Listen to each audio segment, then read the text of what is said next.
Hey guys, welcome back to Andy's Dinosaur Reviews, and today we are going to check out another brand new Beasts of the Mesozoic release, and this time we are jumping to the Ceratopsian series, as we've got some 1/18th scale baby Diabloceratops, or Nestling, however you'd like to term it.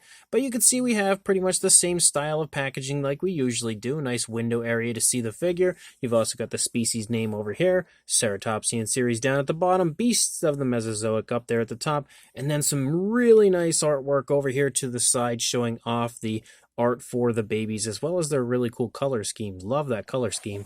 But on the back of the box, you can basically see some more really cool artwork, but also kind of some dinosaur toy photography right there, as well as a checklist here to show you all of the other Ceratopsian releases that came out around the time of this one that were, kind of like a newer wave of Ceratopsians, mostly fans' choice versions, and then these babies. And you can also see some information on the dinosaur as well as the figure itself. So let's go ahead, pop the box open, and check out these babies. So straight away, once we open the box, we've got the card, and this is one of the very few instances where you don't get kind of tail assembly instructions or anything like that, because you don't need it. These figures are already fully put together straight from the start, but you can see again the artwork, pretty much the same artwork we had seen on the front of the box with just a little bit extra to the image. And then here on the back, you can see the dino toy photography that we have there of the babies, as well as some information on the species itself, and pretty much all of the stuff you normally find on the awesome cards included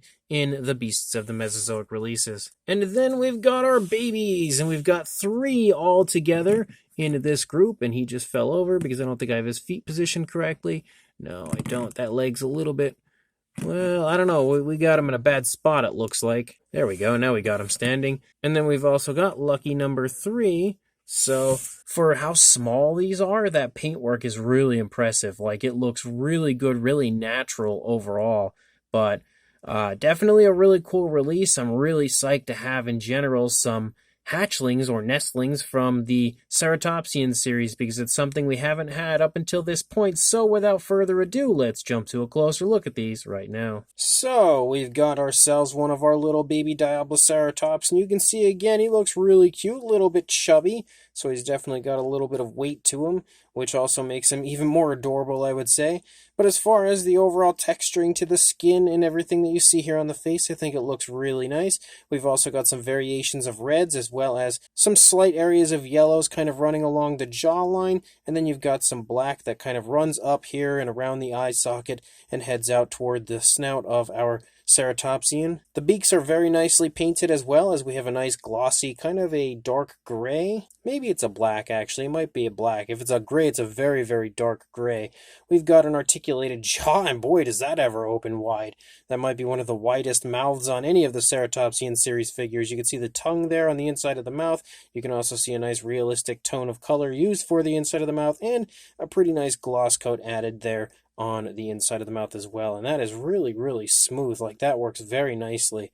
As you lead up here, you can see, of course, the little Ceratopsian's horns starting to grow out. They are painted with kind of like a tannish or an off-white type of a coloration, and you can see those again continue to move around the frill of our Ceratopsian. They look really nice. Very, very small, and again, very impressively well done from a paint standpoint, considering how small they are.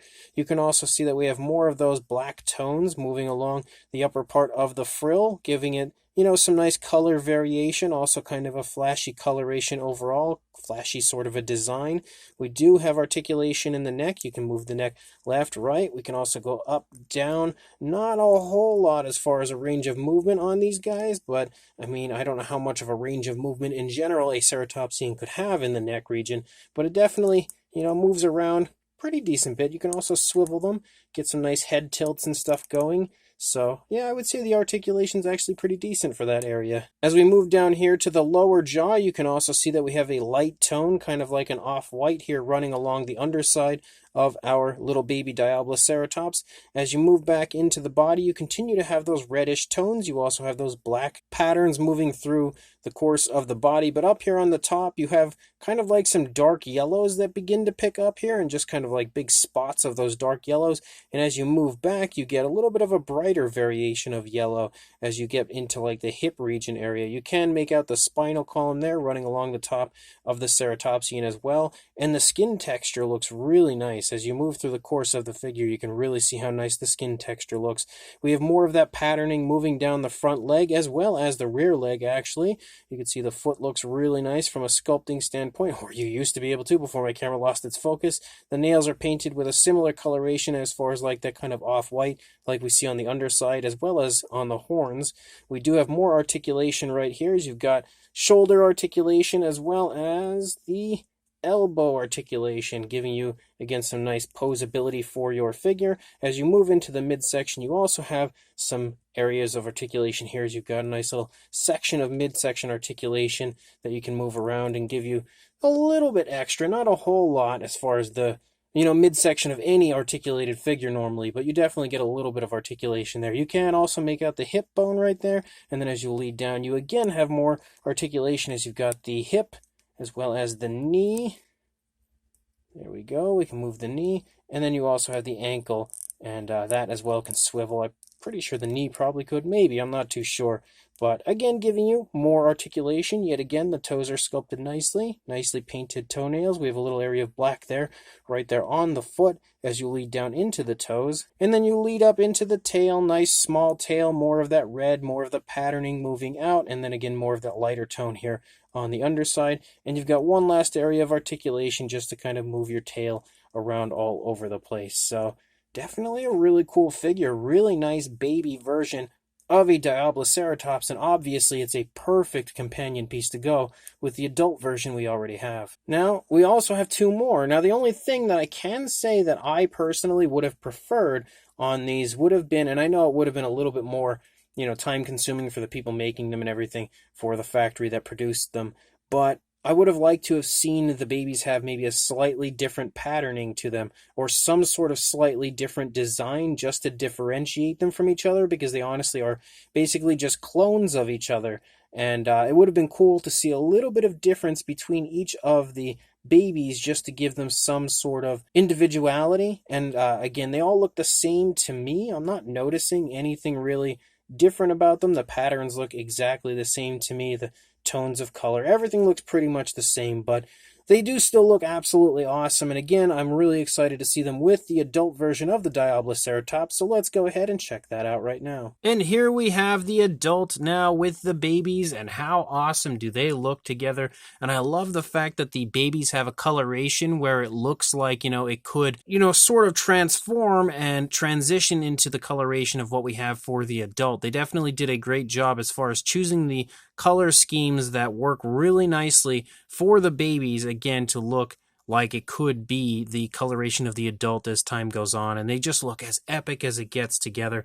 This is actually the very first set of hatchlings or nestlings, whatever you'd like to call them, that I have from the Beasts of the Mesozoic. I know they had released some for the Raptor series, which I am intending on getting a hold of at some point soon, hopefully, but this is the first time I've ever purchased any of the nestlings from the Beasts of the Mesozoic line, and they look super, super cool together. Definitely a huge fan of having juveniles, or again, just in general, young nestlings for your Beasts of the Mesozoic figures. As far as a size goes on these little tiny babies, you're looking at about 3 1/4 inches in length, or right around 8, maybe approaching 8.5 centimeters.